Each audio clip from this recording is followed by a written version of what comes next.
Well, I'm extremely happy that we can interview on this Mycological Congress in San Juan, Brenda and Mike Wingfield.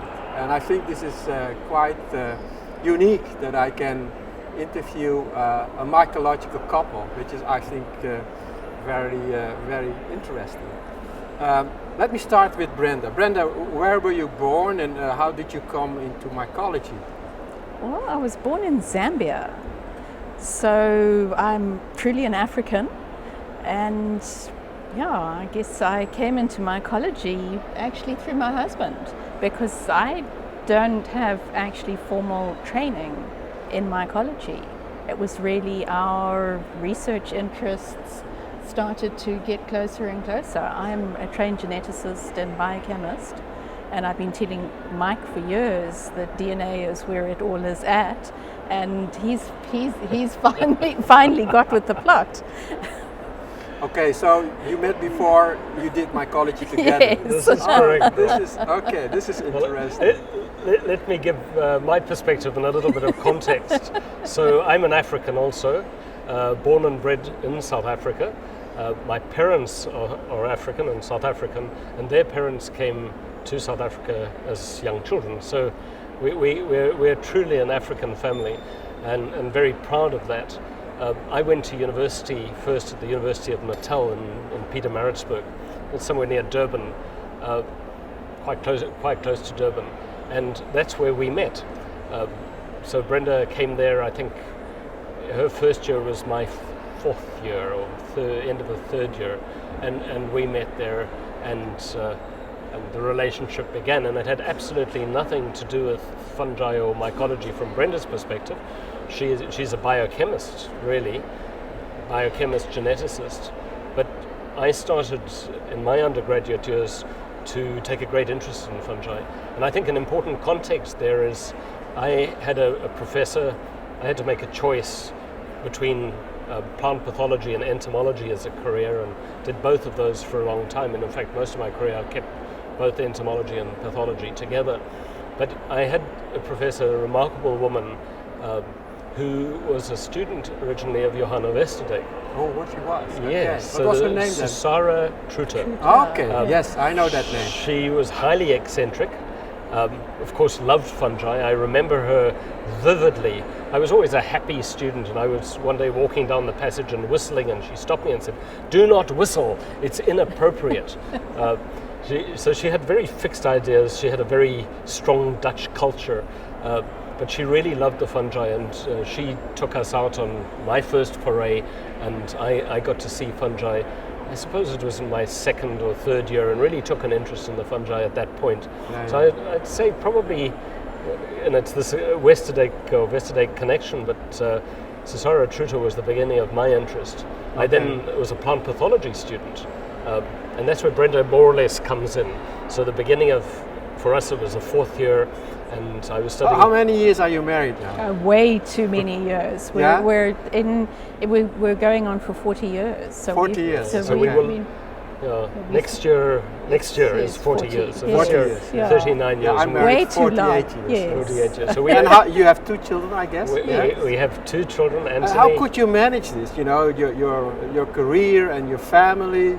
This is always a problem, of course. I mean, I've always said that one of the ways in which we've been able to manage it is that we have respect for each other and that we've supported each other's careers. Yeah, that's okay. Yes. But you have a family, so you have to take care of the children and the schools. I mean, I've been saying for years to most of my colleagues, love me, love my children, and so my children have been taken with me wherever I've gone, whatever I've done, and I've written a bit about this whole idea. People talk about wanting to have some kind of life outside work, and I have so much fun in my work. I don't think I need to have a life outside. Most mycologists think mycology is great. It's just and even now I'm retired, and I still every day do mycology. Yes. And my friends which are not who are not mycologists, they can say, well, why are you not golfing? I said, what should I do on the golf place? No,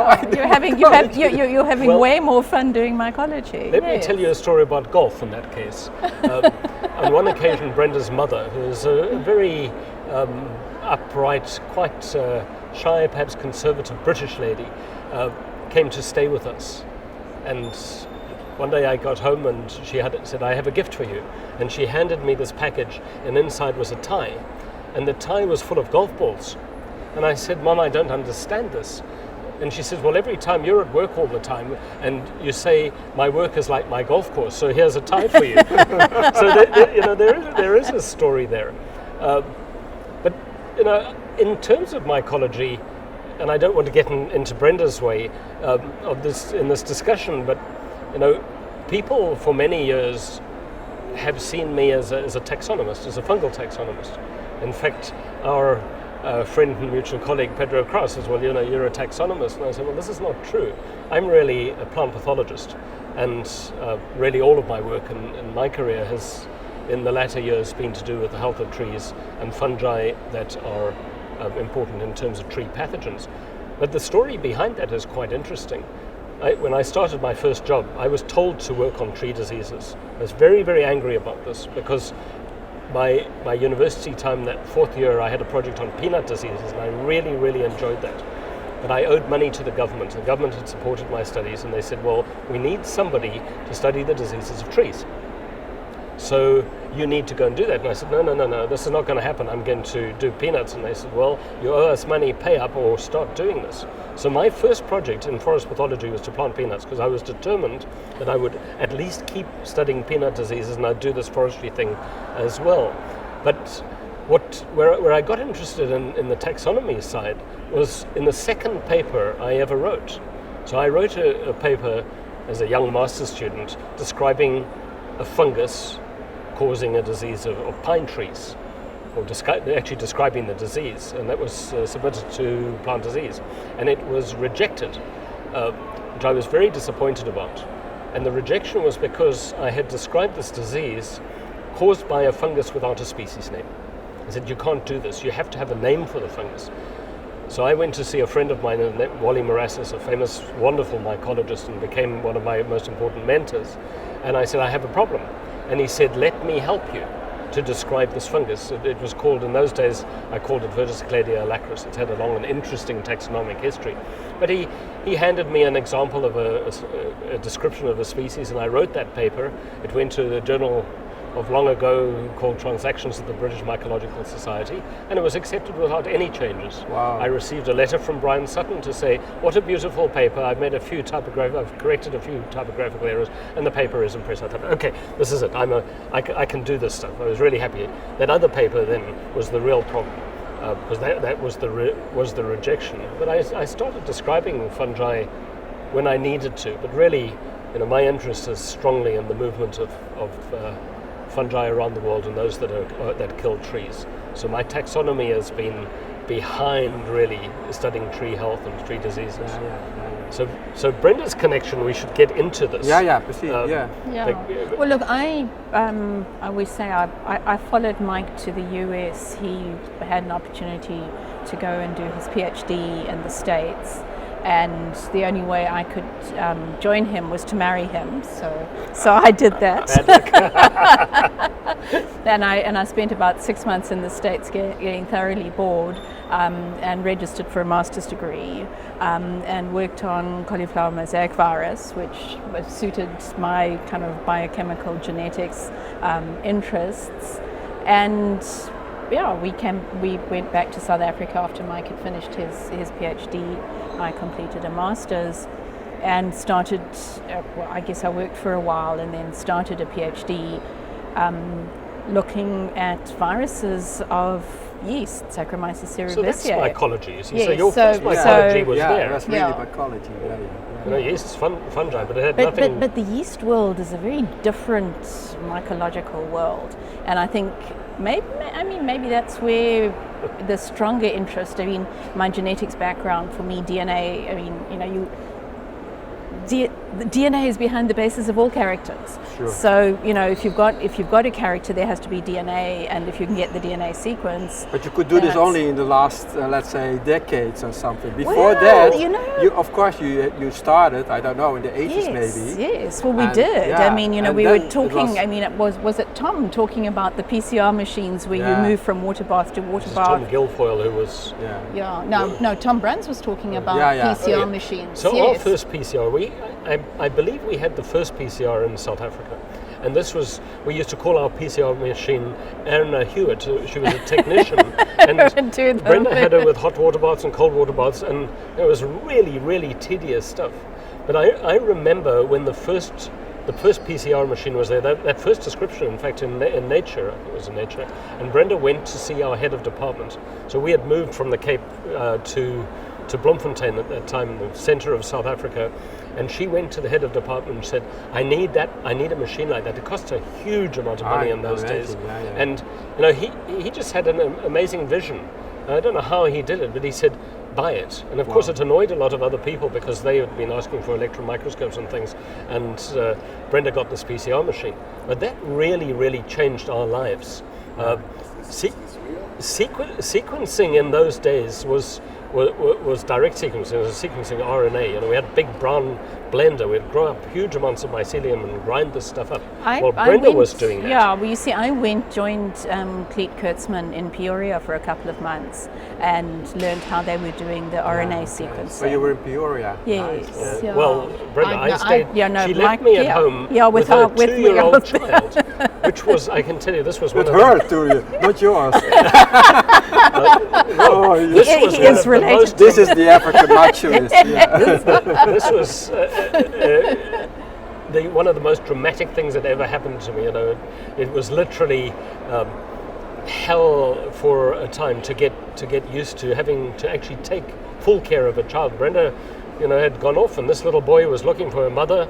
I remember coming into his bedroom one day, and he had this little guitar, and he was playing this thing about so big and plastic, and he was saying, "Mommy's gone to America to look for DNA, DNA, DNA." And I was quite tearful. I was crying about that because Brenda. Did you find the DNA? Did you find So Brenda had really gone to be with Cleet and to learn to analyze DNA sequence.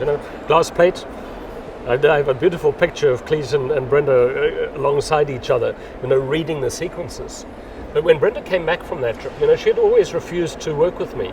She said, "Your shadow is big," and also, I refused to work with you until I'd completed my PhD. Because there was too much potential insider trading. Having said that, without your influence and input, I wouldn't have written my papers for my PhD. Your name is not on them, but thank goodness for that. Let me ask me another question which really interests me, because the CBS, now the Westerdijk Institute, had a very good connection with all the South African mycologists, and they came over to Barn at that time, and I met quite a lot there. It was funny to speak Nederlands, and you're Afrikaans. Well, I wonder if you remember my coming to meet you. Yeah, sure. You were in this very nice jacket with this very big logo of the university. Really? Yeah, I don't remember that. Yeah, but I remember the logo. So I in those days I was just absolutely captivated by morphology and by structures and by EM and being able to look at spore production. And your wonderful book had come out, so this is Colin Samson. Yeah, Colin Samson. The illustrated book. Yeah. And I fell in love with this book. I probably paid a ridiculous price for it, but I wanted to meet you, and I was on my way to do a PhD. I know. So it was coming through. I can remember this. So I remember meeting you as a But my young question, man. in fact, is to you is that there were so many good mycologists, and many mycologists have now gone away from South Africa. How do you see mycology, the future of mycology in South Africa? You are leaving now, or you're there, but you're still there. There are a few left, and a very good number is now in the States and Holland and so on. how do you see mycology in South Africa? We might have very different opinions about That's this. really nice. I'll listen to Brenda and tell you what I think. It's the base that we've established is absolutely sustainable, and watch the space. I mean, you know, some might have escaped us, but we've got a whole lot of young ones in training. So I mean, certainly what I see is there's no reason why we can't carry on training the good subject, mycologists. mycology, plant disease, and so that is still, of course, very relevant for South Yes. Africa. So therefore, it is good. I was always wondering, why is there no food mycology, really food mycology in South Africa? There must be, you know, tons of food spoiled and so on, aflatoxins and so on. Why is that not? I mean, I think my I mean, opinion, in some ways, that's a different question to the mycology, and I mean, maybe the short answer of why do we study forest disease? You will see Fabi is branching out in other directions, but you have to have money. yeah. So, And is there money? I mean, yeah. Well, let's start on my opinion of that Okay, first. sure, first sure, question. You can sure. see we don't necessarily always agree exactly on issues, which is a good thing as well. But our view, at least my view of mycology, is very different to taxonomic mycology. So, you know, you talk about people who Now, moved out. I'm talking about fungal But biology. quite a lot of Yeah. people that have left perhaps are more on the taxonomic side, and you know that's an evolving field as well. But mycology is really very strong. You know, if you think of out of our program in Fabi, and we can talk a little bit about where the institute came from. Now 20 years old, but I think I've been involved in the graduation of 100 PhD students now. Not you know, as an advisor or a co-advisor, about 50-50. But many of those people are well established in South Africa. Okay. Heads of Department of Plant Pathology are mostly our past students. Of course, we have, and you touched on that, mycologists that have been with us that have moved to other parts of the world. Pedro is an example. I think he was my 4th PhD student. You know, those connections have not gone. Those connections actually have made mycology in South Africa much stronger because they're deep connections. So if you look at who we're publishing with and who we're working with Exactly. those that are not there are still part of this team. No, I think so. The let's say the network in the world is of course so immense important that of course you have your national mycology, but you cannot speak anywhere about national mycology. It's all international. It's an international issue. Yeah. You know, if I think about the success of our tree health program, you know, the tree health program in Fabi is the strongest, largest single tree health program in the world, by any metric you would like to take. And that has grown to a large extent because of an international network. So it started with local problems, and us, you know, being in a country like South Africa, the government doesn't put money into research, not a lot. So we've depended very strongly on having connections with commercial enterprise, so with industry. And that started with the forest industry, but it's drawn students from all over the world. I mean, there are 30, give or take 1 or 2, 30 mother tongue languages spoken in the institute. So there's students from everywhere. So the diseases that we've studied and the fungi that cause them are everywhere. You know, there are projects in just about certainly all continents and many different countries. So it's that internationalization that really makes things work. So in that, you know, from that perspective, I think mycology in South Africa is stronger than ever was, has been. You know, there are some things that have changed. Wally Marassis, who is an amazing mycologist, but really a mycotoxicologist, and his background was strongly in biochemistry.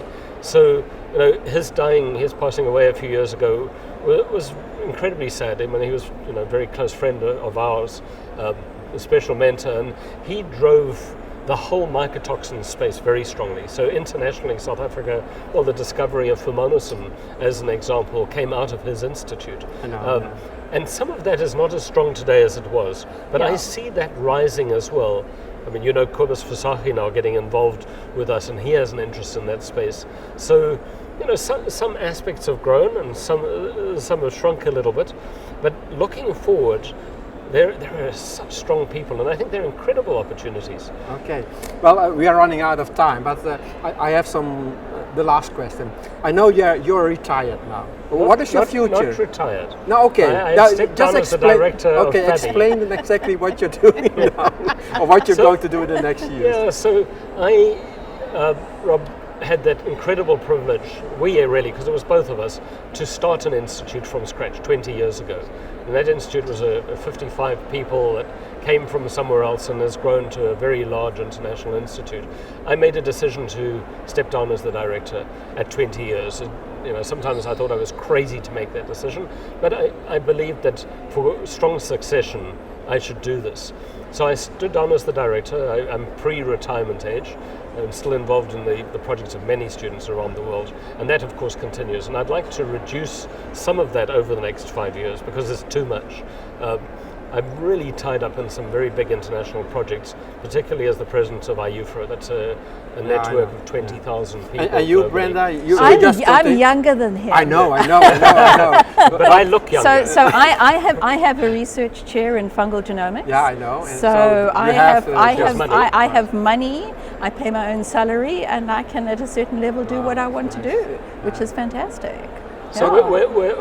we're certainly not stopping. I've agreed with the University of Pretoria to take a 5 to 7 year term at a higher strategic level, helping the university develop some new projects and programs, and that's going to be about half my time, and the rest is going to be mycology and tree disease. So lots of things, and it's always health depending on whether one's okay. But so we far, see you both then very frequently still in Holland. Oh, absolutely! You can't get rid of us. Okay, thank you very much, Brenda. Thanks very much. Great to talk with you. Love Thank you so much. Nice to talk with you.